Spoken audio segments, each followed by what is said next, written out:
Les ennemis du peuple. Militaire pourri.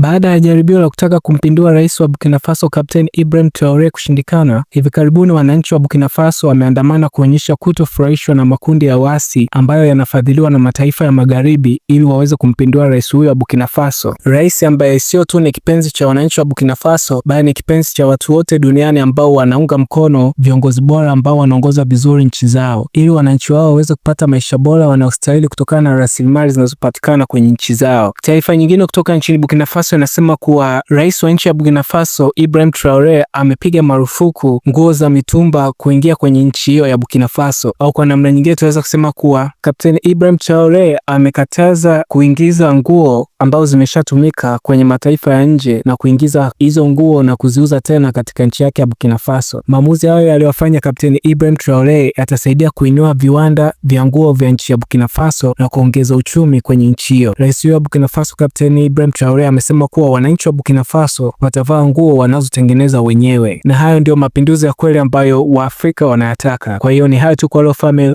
tupo pamoja.